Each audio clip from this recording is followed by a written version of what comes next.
오늘 본문 말씀을 가지고 사람은 무엇을 위해 만들어졌나요? 라는 제목으로 말씀 나누기로 합니다. 지난주에는 하나님께서 이 세상을 창조하셨고 사람만 하나님의 형상대로 특별하게 창조하셨음을, 그리고 남자와 여자로 창조하셨음에 대해서 살펴보았습니다. 이제 그 진화론을 믿는 사람들과 대화를 나누다 보면 이제 저희가 성경을 가지고 성경을 주장하면 이 사람들이 믿질 않으니까 그 외에 객관적인 증거라고 내세울 수 있는 주된 단어가 요것입니다.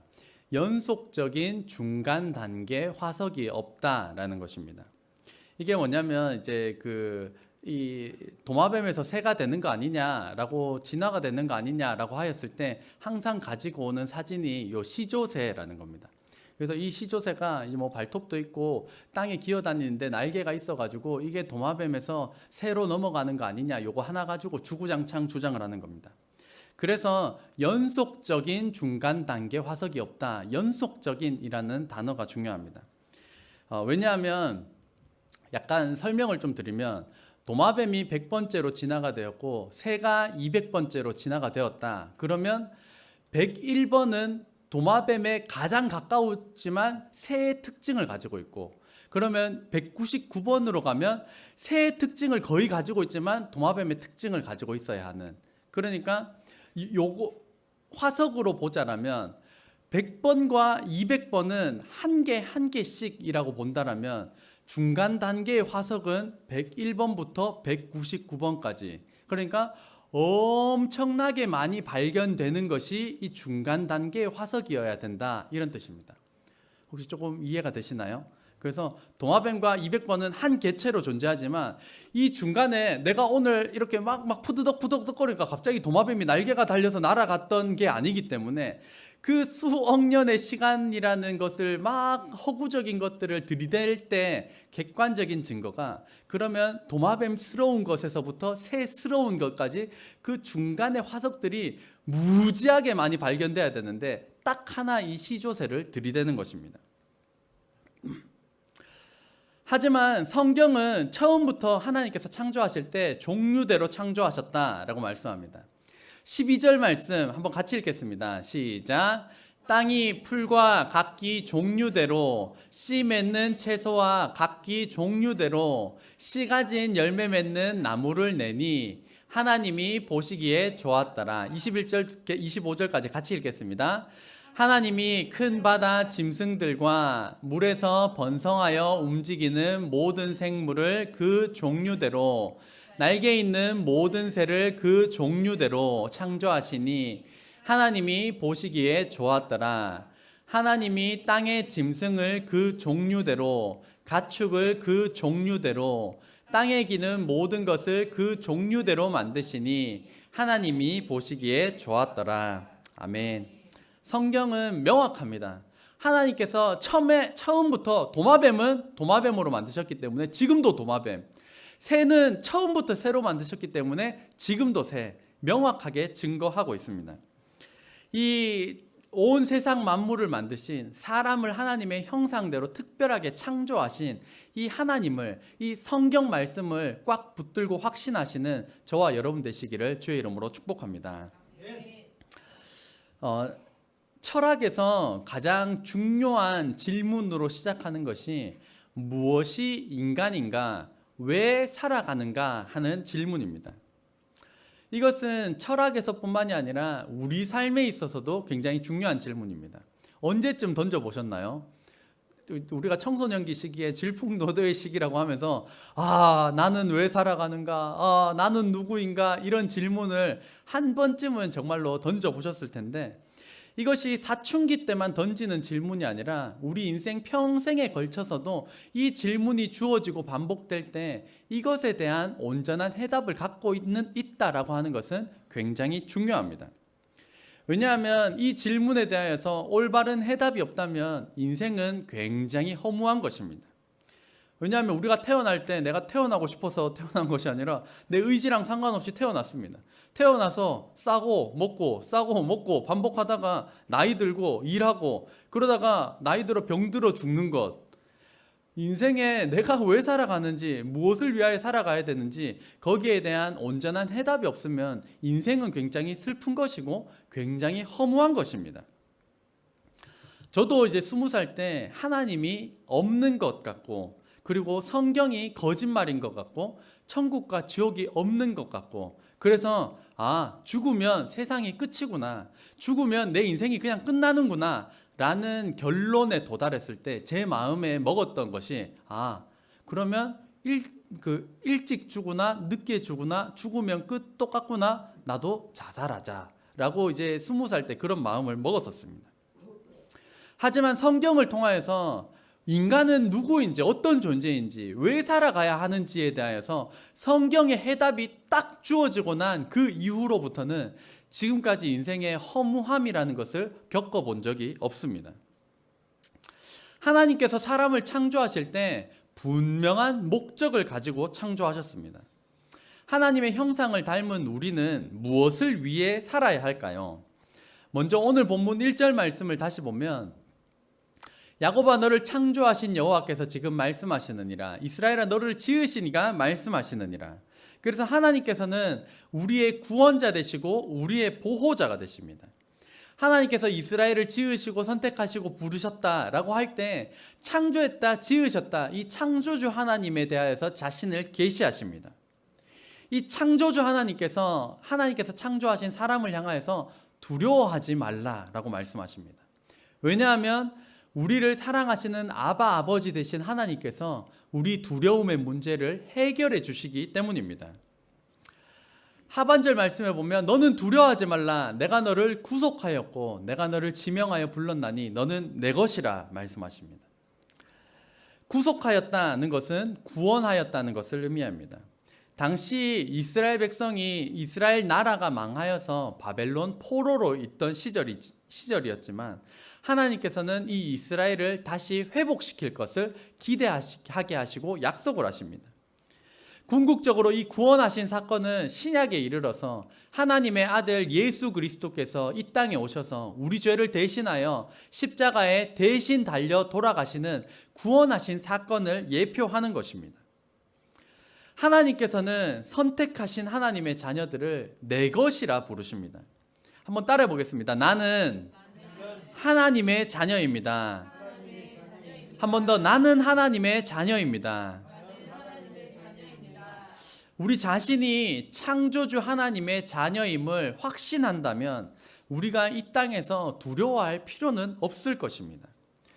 하나님께서 너는 내 것이다, 너는 내 것이다 말씀하시는 이 하나님의 말씀을 알아서 내가 하나님의 것임을, 내가 하나님의 자녀임을 확신함으로 이 허무함과 두려움을 극복하게 하시는 하나님을 경험하는 저와 여러분 되시기를 주의 이름으로 축복합니다.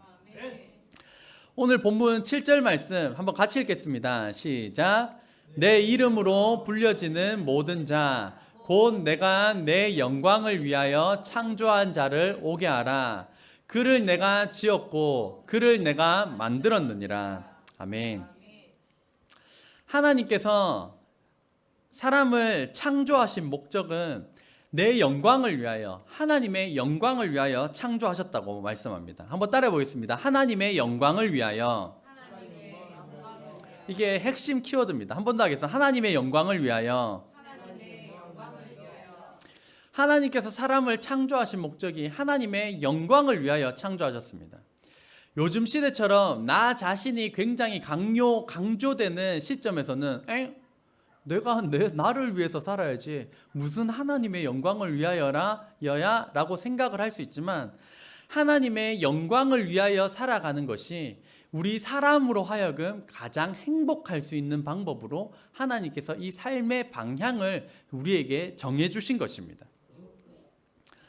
염세주의, 비관주의라고 하는 것은 세계나 인생을 불행하고 비참하게 보고 개혁이나 진보는 불가능하다고 여기는 태도. 그러니까 허무하고 인생은 쓸모없고 잘못 태어났고 망하고 언제나 이 잘못된 부정적인 생각에 사로잡히는 것, 이것이 염세주의입니다. 그리고 하나님의 영광을 위하여 살지 않는다라고 하면 나만을 위하여 산다, 나를 위하여 산다, 나의 만족, 나의 쾌락을 위하여 산다. 이것도 잘 생각해 보면 굉장히 불행합니다. 나 자신을 위하여, 나만을 위하여 산다라는 것의 극단적인 형태로 요즘 나타나는 것이 마약 문제입니다. 이 마약은 이제 성인들도 쉽게 중독되어서 요즘 뉴스에 심심찮게 너무 잘 드러나고, 미국의 이제 필라델피아 거리라고 하는 곳에 보면 사람들이 막, 제가 막 좀비처럼 있습니다. 혹시라도 영상을 보셨는지 모르겠지만 좀비 거리라고 부를 정도로 사람들이 마약에 취해가지고 그 거리 전체가 마약에 심취해 있습니다. 나 자신만의, 나만을 위하여 살아가는, 내 느끼는 것이 중요한 그것의 극단적인 형태가 지금 마약으로 대두되고 있습니다. 자신만을 위하여 살아가는 것, 이것이 극단적인 형태가 불행으로 드러난다라고 한다면, 우리의 완전한 행복을 위하여 우리 삶에 주신 하나님의 영광을 위하여 살아간다는 것은 무엇을 의미할까요? 첫 번째 1번 한번 같이 읽어보겠습니다. 시작. 하나님께서 주셨음을 인정하는 것입니다. 신명기 8장 18절 말씀 같이 읽겠습니다. 시작. 내 하나님 여호와를 기억하라. 그가 내게 재물 얻을 능력을 주셨습니다. 아멘. 하나님의 영광을 위하여 살아가는 것은 우리에게 하나님께서 모든 것을 주셨다라고 인정하는 것입니다. 우리가 오늘도 아침밥을 먹었을 수도 있고 점심에 또 무언가를 먹습니다. 그것을 먹을 때 이것이 우연히 나온 것이 아니라 하나님께서 우리의 먹을거리로 주셨고, 이것을 살 수 있는 힘과 능력을 주신 분이 하나님이시다라는 믿음의 고백으로 우리가 식사 전에 기도를 드리는 것입니다. 그래서 우리가 집 안에서든지 밖에 외식을 할 때라든지 우리가 식사 전에 기도하는 태도는 그리스도인의 중요한 정체성이라고 할 수 있습니다.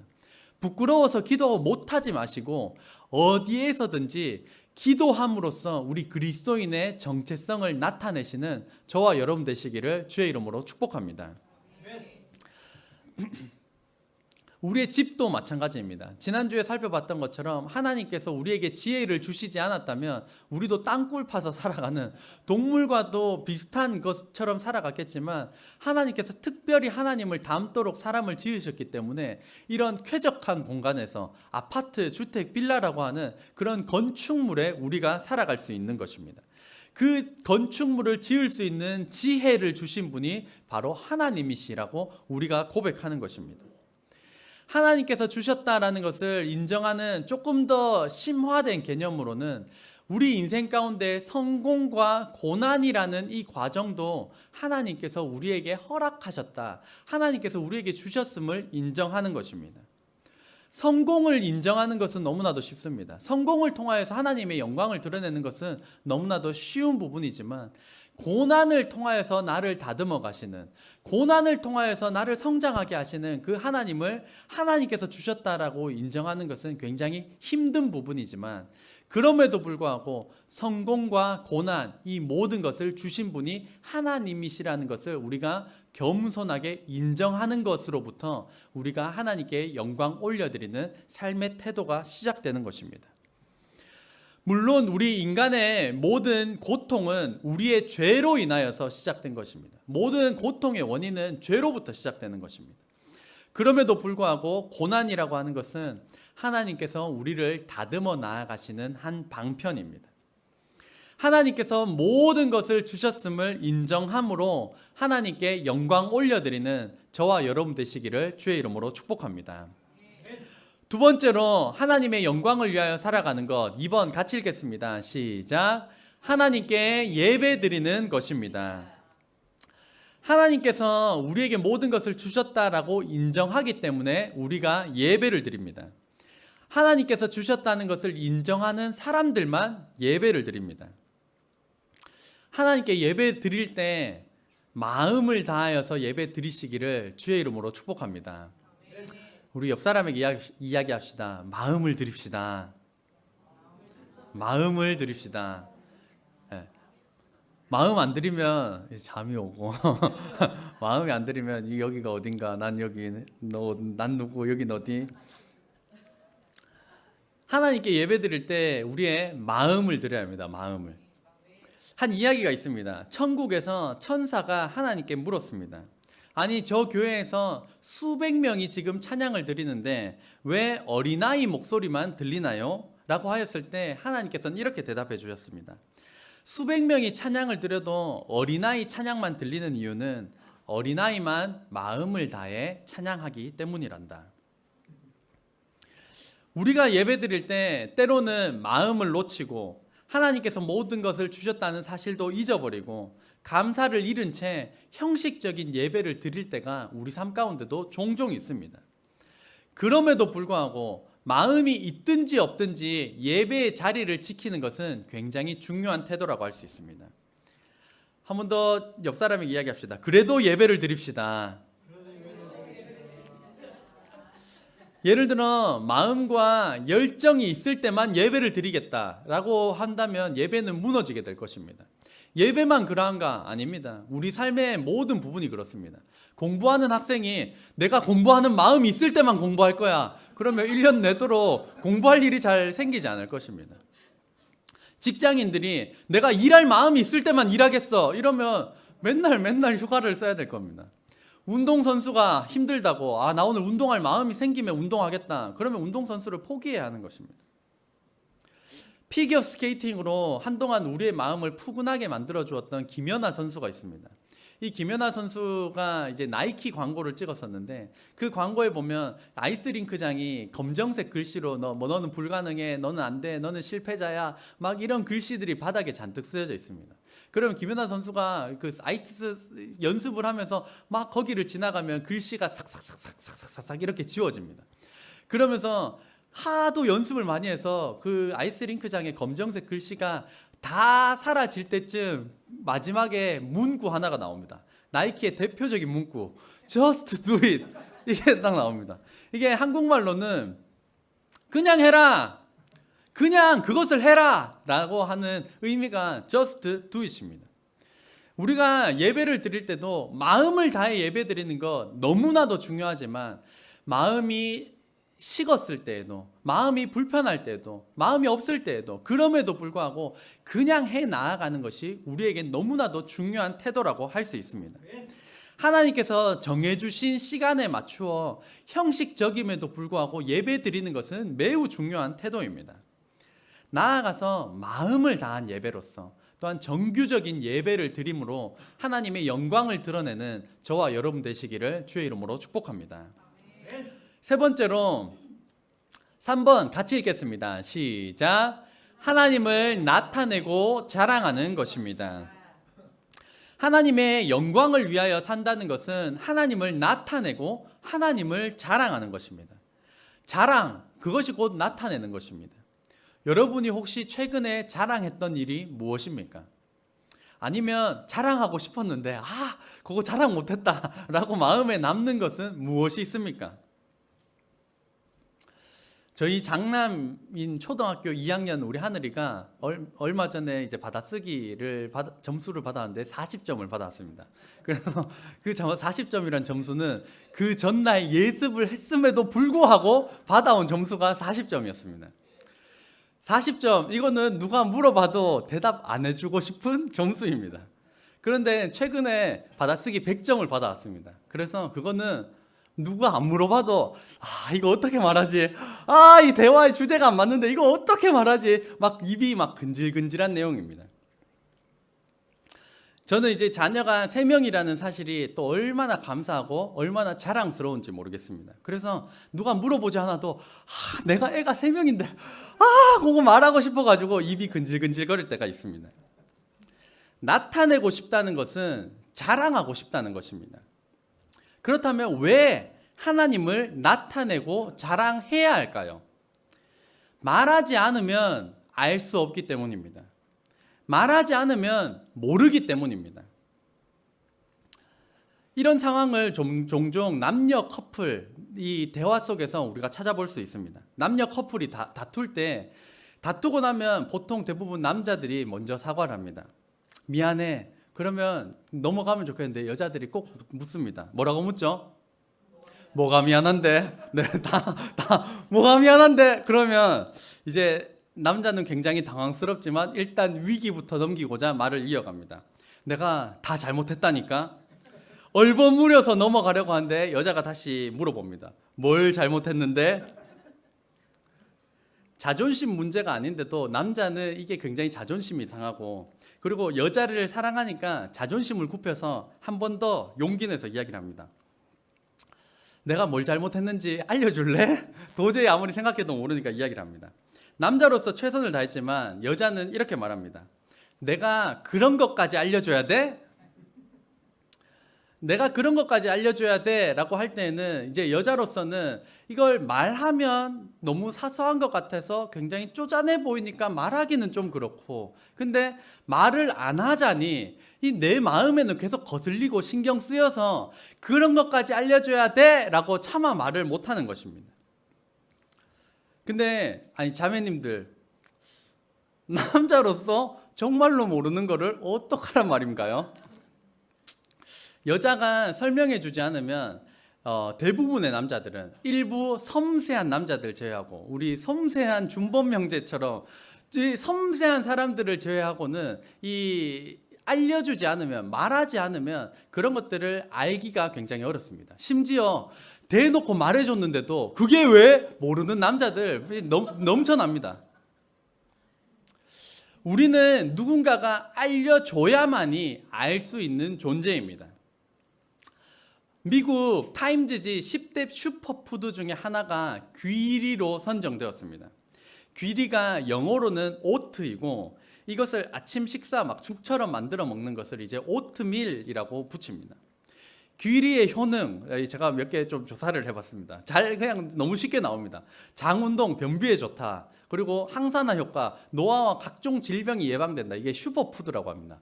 심혈관 질환이 예방이 되고, 베타카로틴 성분으로 인해서 면역력이 증진된다고 합니다. 그리고 베타글루칸이라는 성분으로 인해서 당뇨 환자의 혈당 수치 관리 능력이 개선되는 굉장히 좋은 식품이고, 여섯 번째로 이 리그난 피토에스트로겐이라는 성분들이 폐경기 여성에게 좋고 유방암 위험도를 낮추는 항암 효과가 있다. 그래서 슈퍼푸드다라고 알려져 있습니다. 귀리를 조금 더 쉽게 접할 수 있도록 조리퐁이 아니라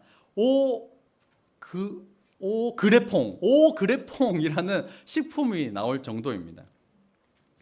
오늘 말씀 시간 내내 졸다가 뭐야 귀리? 나하고 오늘 예배 마치고 귀리 사러 간다 이러면 안 되고, 우리는 귀리가 좋다고 전문가들이 연구한 결과를 우리에게 알려주니까 우리가 이것이 좋다라고 우리는 받아들이고 알 뿐입니다.